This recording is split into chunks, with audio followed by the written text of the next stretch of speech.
Bonsoir à toutes et à tous. Bienvenue dans ce nouveau numéro de votre émission Les Entretiens sur l'Intelligent TV. Nyanzi Gela Anissé est notre invité. Il est le président du parti politique UDC, Union démocratique et citoyenne. Monsieur Nyanzi, bonjour.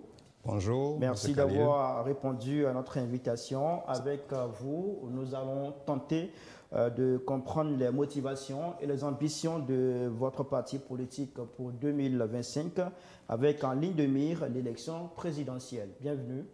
Merci beaucoup. Merci pour l'invitation. Merci pour l'opportunité que vous nous donnez de parler de notre parti. C'est un plaisir de nous retrouver ici encore. Et donc, nous sommes entièrement à votre disposition.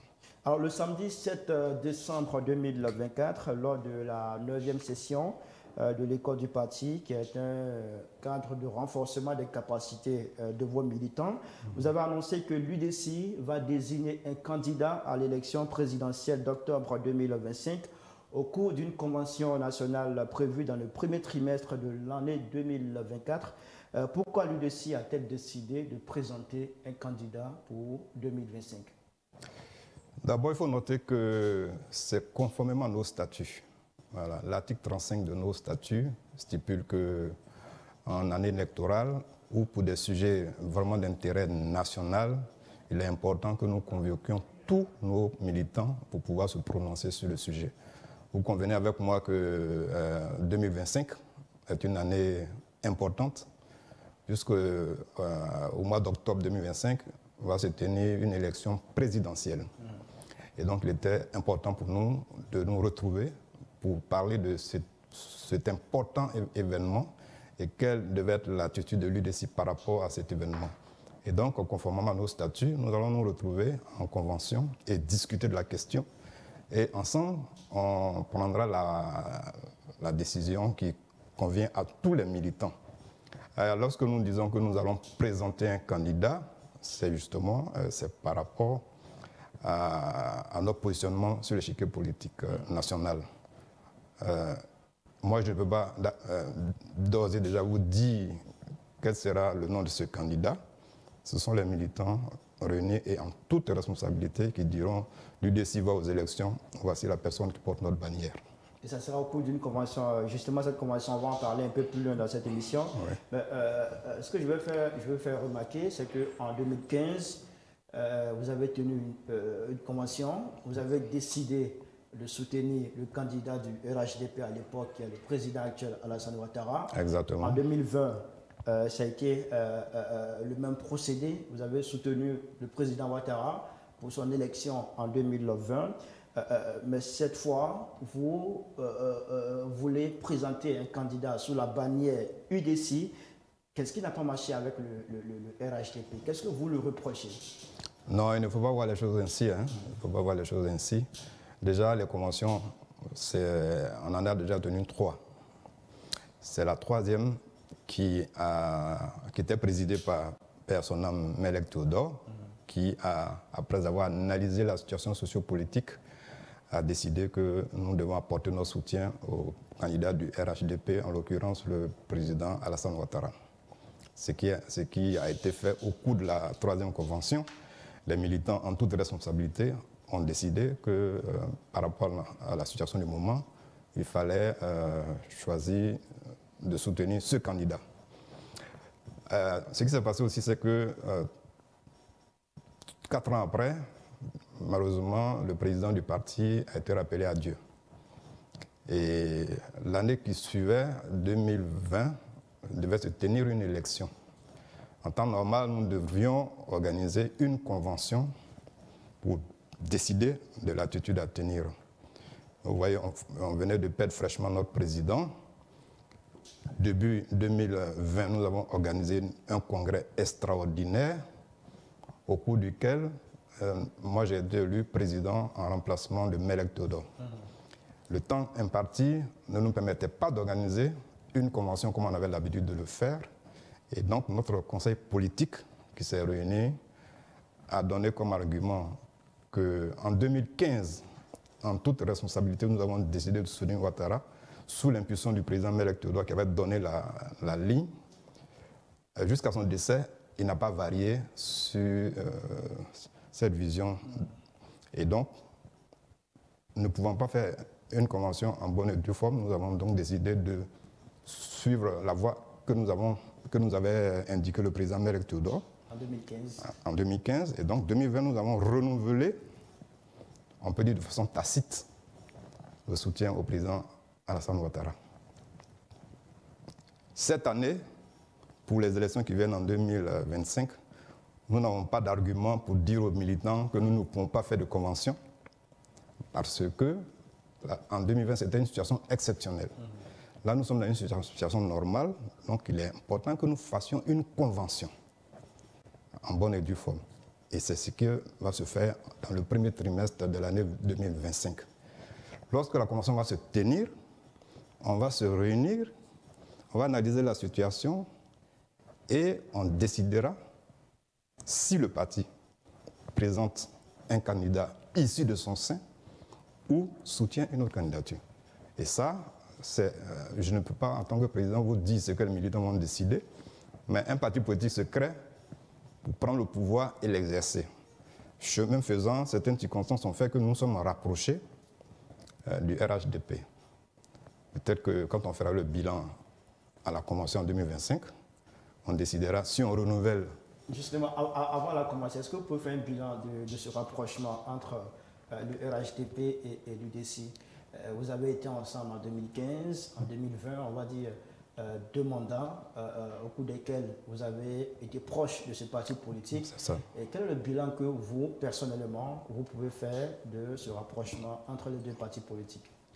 À ce niveau-là, il faut dire que nos relations avec le RHDP ne souffrent vraiment d'aucun nuage. Vraiment, nous entretenons de très bonnes relations. En cas de besoin, nous nous retrouvons souvent sur des sujets d'intérêt national pour en débattre et certainement avoir une position commune. Et sur plusieurs sujets, nous nous sommes accordés, notamment lorsque les dialogues politiques se tiennent. Nous nous concertons avant, surtout sur des sujets importants, pour qu'en assemblée, nous ayons la même position. Nous sommes proches du RHDP par alliance, nous ne sommes pas au RHDP. Donc nous avons une position vraiment, nous sommes à l'aise, nous menons nos activités et nous prenons nos positions en fonction de l'idéal du parti. Mais ça ne veut pas dire que parce que nous sommes proches du RHDP, que nous faisons tout exactement comme le RHDP. Non, sur des sujets importants qui nécessitent qu'on se retrouve, on débat et on s'entend. Jusqu'aujourd'hui, tout a très bien marché. Et vraiment, je tiens à vous rassurer, le bilan, comme vous avez parlé de bilan, le bilan de notre collaboration est excellent.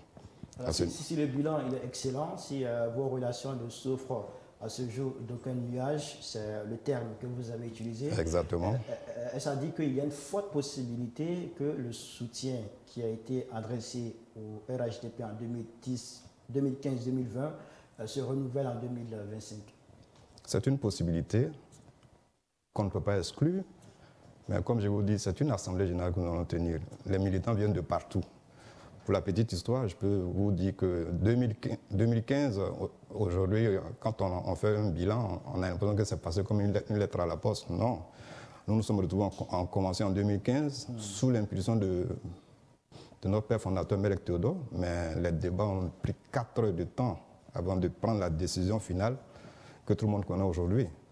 Donc, moi, je ne peux pas maintenant vous dire on va en convention, ça va passer comme une lettre à la poste.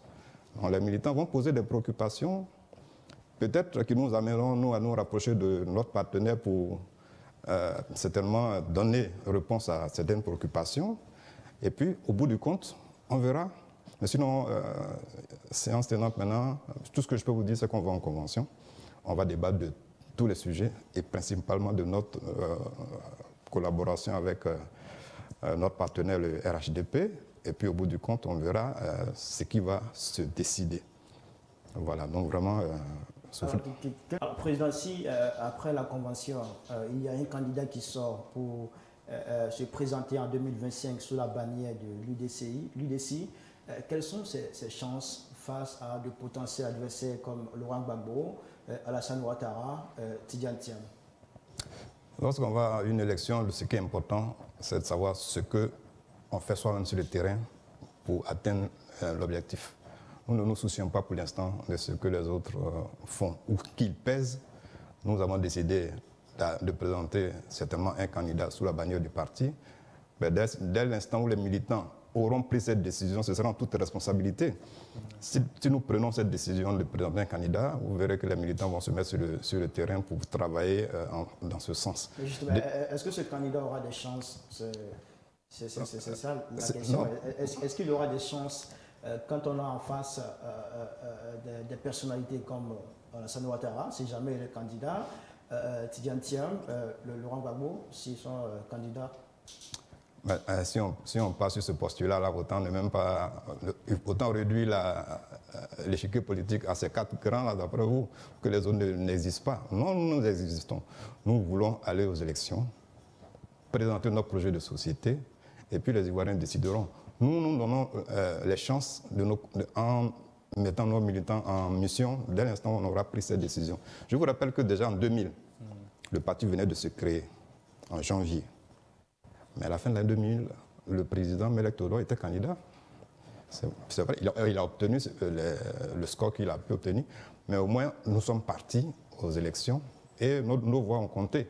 Cette année, nous allons, si les militants décident que nous allons aux élections, nous irons et puis on constatera le résultat. Mais on ne peut pas dire d'avance comme on pense qu'on n'a pas de chance, donc on ne va pas y aller. D'ailleurs, y aller, c'est se donner une expérience. Peut-être pour d'autres batailles plus tard. Vous n'avez pas encore l'expérience alors? Moi, en tant que président, je n'ai que 3 ans de présidence. Je vous ai dit tantôt que j'ai hérité du parti à l'issue d'un congrès extraordinaire au décès brutal de Meles Teodoro. Voilà, donc j'avais un souci, c'était déjà de remobiliser les militants, de les mettre en ordre de bataille, de rassembler tous nos militants, faire un travail déjà en interne. Ça, c'est déjà fait. Vous constatez maintenant que depuis un certain temps, nous sortons parce que nous préparons l'avenir. Donc, moi, en tant que président ayant un mandat juste de 3 ans, je suis pour l'instant en train de me préparer pour des grandes échéances. Donc, l'expérience, le parti dans l'ensemble l'avait, mais moi, en tant que président, qui n'exerce que depuis 2020, je suis en train de tracer mon chemin. Donc, ne vous en faites pas, j'ai l'expérience acquise à d'autres postes au niveau du parti, mais en tant que président, je suis en train de tracer mon chemin. Alors, justement, concernant la convention, vous avez indiqué qu'elle va se tenir dans le premier trimestre de l'année 2024. Est-ce qu'à ce jour, on a une date exacte de la tenue de cette convention? Si tout se passe bien, elle va se tenir le dernier samedi du mois de mars 2025. Le dernier samedi du mois de mars 2025, si tout se passe bien. C'est la date qui a été fixée pour la tenue de cette convention. Est-ce que vous serez candidat à la candidature? Bien évidemment. Nous serons candidats à la candidature et les militants décideront l'attitude à tenir vis-à-vis, après avoir analysé la situation sociopolitique, les militants décideront de nous accorder leur onction pour aller sur le terrain ou plutôt d'envisager d'autres solutions. On le fait en toute responsabilité. Notre parti s'appelle Union démocratique. Nous, en notre sein, la démocratie s'exprime.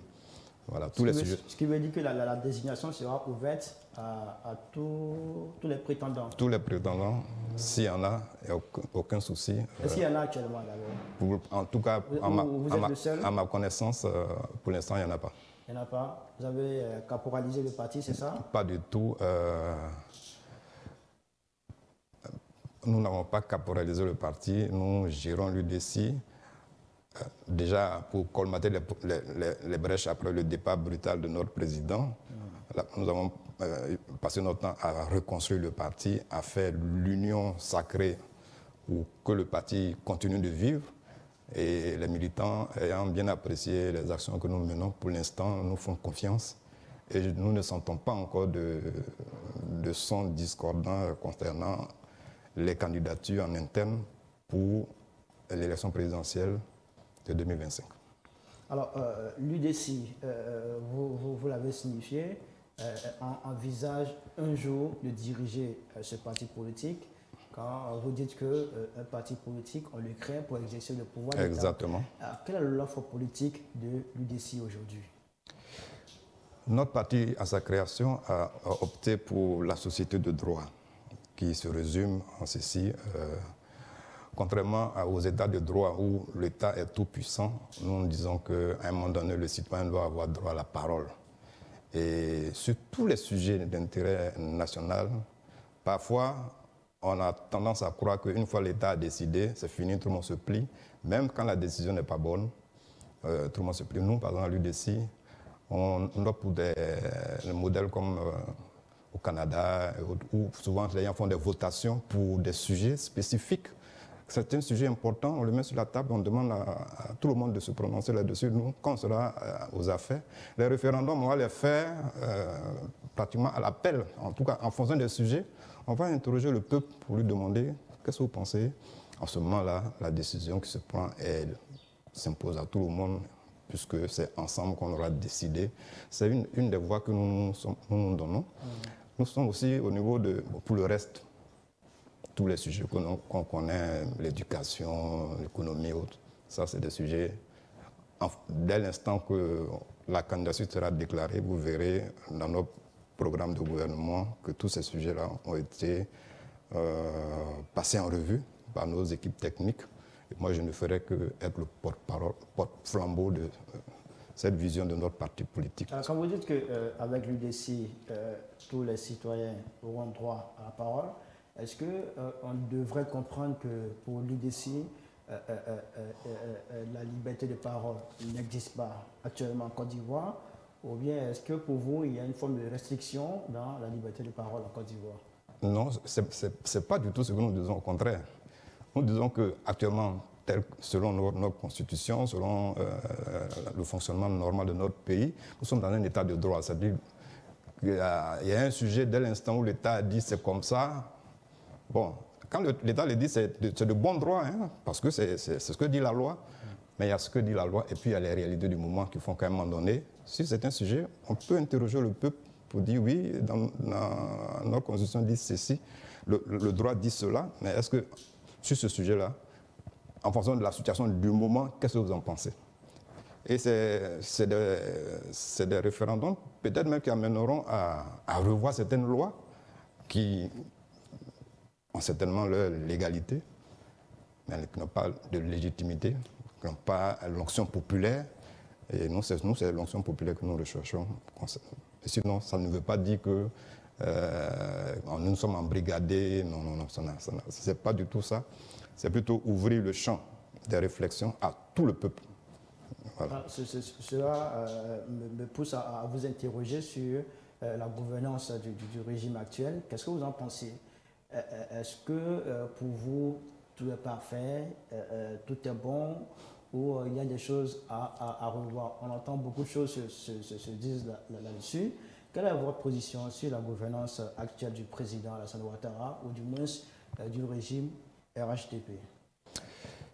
Si on vous dit que tout est parfait dans le meilleur des mondes, c'est vous blaguer, entre guillemets. Non, rien ne peut être parfait.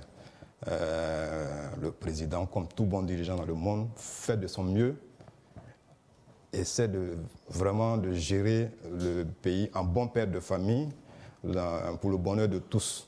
Et donc, tout ne pouvant pas être parfait, il y a forcément des choses à redire.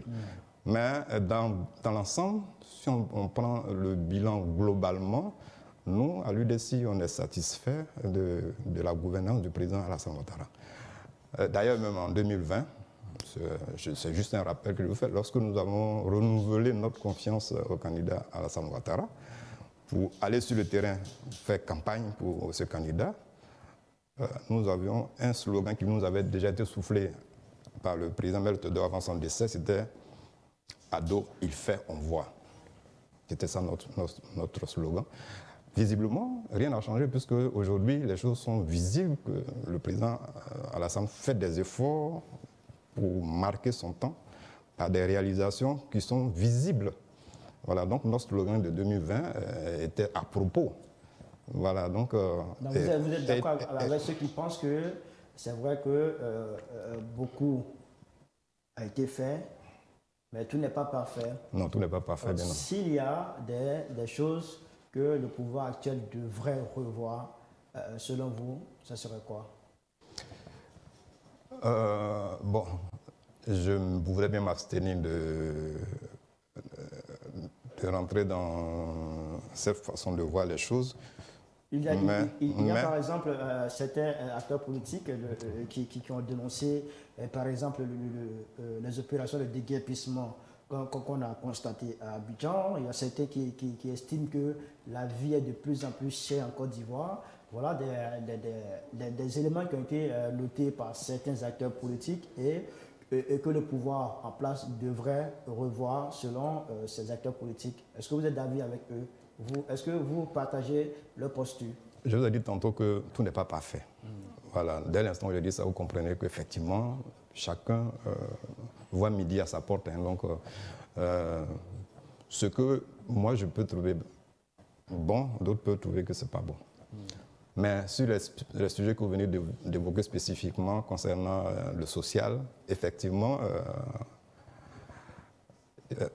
peut-être que l'objectif était noble parce qu'on ne fait pas d'omelette sans casser d'œufs. On veut le développement. Le développement appelle souvent des actions vigoureuses.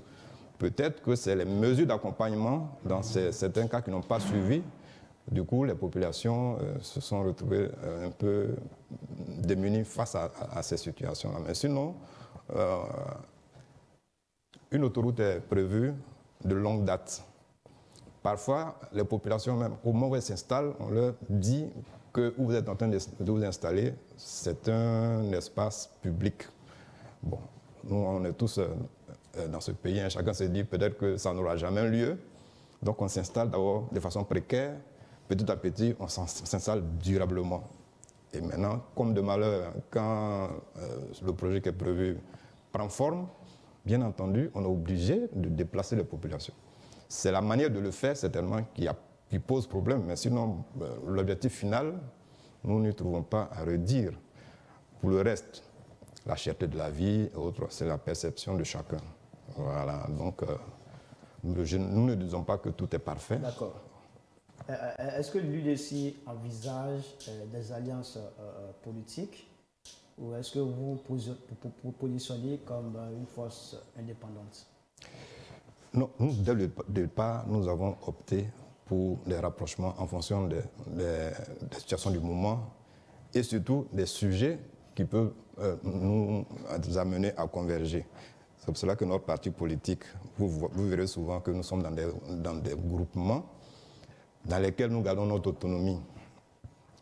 Par exemple, nous avons mis en place une plateforme Agir qui est composée de 4 partis politiques. Depuis bientôt 2 ans, nous, sur des sujets spécifiques, on se retrouve pour faire des déclarations communes.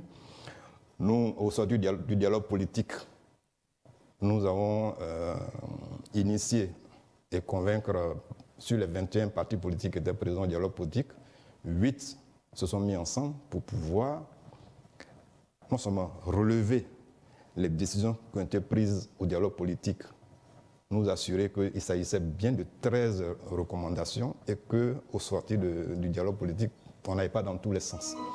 Quand parfois certains acteurs politiques donnaient l'impression de soulever d'autres sujets qui n'ont pas été débattus au dialogue politique, le G8, c'est rapidement un sujet pour dire non, au dialogue politique, voici ce qui a été décidé.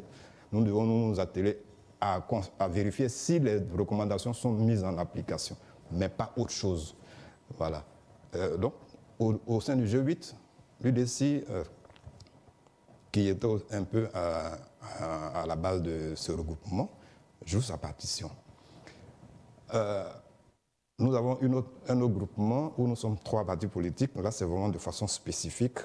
Nous sommes avec la PRCI, du président Acelo Florent, et MNC Alternative, qui est dirigé aujourd'hui par Kadio Kamana, qui est le parti de paix à son âme, Cabran Apia. Et dans ce groupement aussi, qui est lui, vraiment très restreint, ça c'est pour des sujets vraiment précis. Et nous avons souvent eu à faire des déclarations ensemble. Donc vous voyez que l'UDC n'a jamais n'est jamais resté en vase clos. En fonction des situations du moment, notre parti est amené à se rapprocher d'autres forces politiques pour pouvoir mener des combats. C'est d'ailleurs... Vous vous rapprochez de tout parti politique? De tout parti politique qui accepte bien entendu de nous écouter. Vous écoutez, c'est-à-dire, quand vous vous rapprochez, qu'est-ce que vous mettez sur la table? Je vous ai dit, c'est en fonction du sujet du moment. Dans le cadre du dialogue politique, le G8, on s'est réunis pour dire, bon, on est sorti du dialogue politique. Voici les recommandations qui ont été arrêtées. En temps normal, les gens ont tendance à dire autre chose que ce qui s'est dit au dialogue politique. Et nous, on doit se donner pour mission de rappeler aux uns aux autres, chaque fois que vous avez besoin, voici ce qu'on s'était dit, restons sur ce sujet. Vous êtes un parti de l'opposition ou... Vous êtes un parti de l'opposition, vous vous considérez comme un parti de l'opposition ou un parti qui soutient les idéaux du parti au pouvoir? Non, nous ne soutenons pas les idéaux du parti au pouvoir. Vous êtes donc un parti de l'opposition? Nous ne soutenons pas les idéaux du parti au pouvoir. Nous sommes partenaires avec le parti au pouvoir, bien qu'étant de l'opposition. Je vous ai dit qu'en fonction des sujets du moment, nous nous rapprochons de tout parti politique. Voilà. Sur certains sujets, nous sommes en parfaite harmonie avec le parti au pouvoir. Et pour l'instant, les choses se déroulent bien. Et comment voyez-vous l'avenir de votre parti politique, l'UDC, au-delà de l'élection présidentielle de 2025? Justement, nous pensons que nous avons notre mot à dire en tant que parti politique.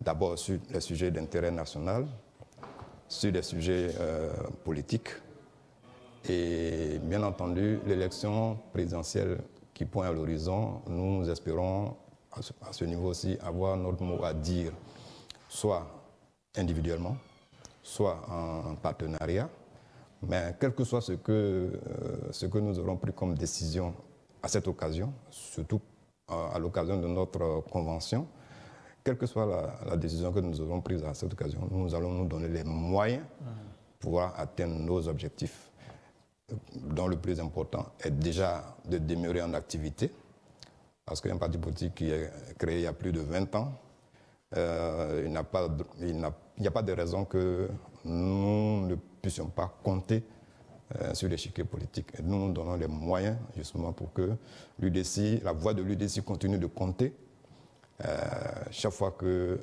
cela est nécessaire.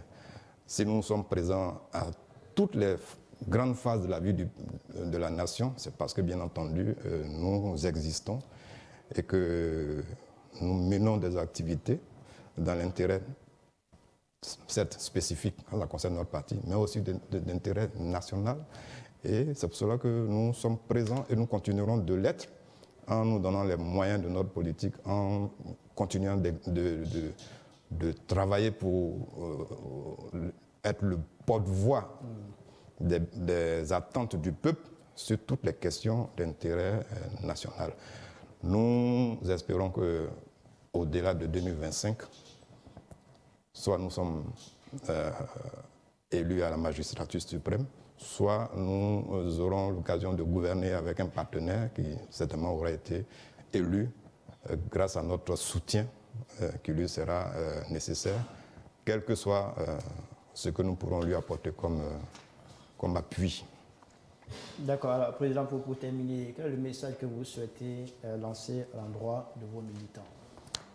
Je voudrais, pour terminer, dire à nos militants que nous avons traversé plusieurs phases un peu difficiles. Au lendemain de la crise post-électorale, notre président était en exil. C'était difficile sur le terrain. Nous avons bataillé pour qu'il revienne au pays. Dès son retour, nous avons, en 2012, tenu une convention qui s'est très bien passée. En 2015, nous avons tenu une autre convention qui a remis le parti sur les rails. Malheureusement, nous avons eu une période de flottement qui était due à son évacuation sanitaire en Europe. Malheureusement, il n'en est pas revenu. Et Dieu merci, nous avons eu la baraka de pouvoir nous remettre en activité malgré les difficultés. Et donc depuis 2020, les militants nous ont fait confiance, nous ont mis à la tête du parti. Nous travaillons justement dans l'intérêt de l'UDC avec le soutien indéfectible des militants. Nous espérons que ce soutien-là demeure parce que les échéances qui sont devant sont importantes et nous avons besoin d'être en bloc pour pouvoir les affronter. Si nous rêvons tous de présenter un candidat sous la bannière du parti en 2025, il faut bien que nous soyons unis, que nous soyons présents sur le terrain, que nous mobilisons les militants. Parce qu'une chose est de déclarer la candidature, une autre est de créer les conditions pour que ces candidatures d'abord soient retenues avec les parrainages citoyens, soient retenues avec le cautionnement. Donc, vous voyez, il y a des défis qui nous attendent. Et je suis certain qu'avec le soutien des militants sur lesquels je me suis toujours reposé sans en douter un seul instant, nous pourrons aller loin dans nos ambitions. Merci beaucoup, Président Nyanzi Guéla Anissé. Vous êtes le président du parti politique UDC, Union démocratique et citoyenne. Merci d'être passé sur ce plateau pour nous présenter les ambitions de votre parti politique pour 2025 qui sera marqué par l'élection présidentielle. Merci beaucoup à vous. C'est moi qui vous remercie. Merci pour l'opportunité et à très bientôt. Merci beaucoup. Merci à toutes et à tous de nous avoir suivis. À très bientôt sur les antennes de l'Intelligent TV pour un autre numéro de votre émission Les Entretiens. Au revoir.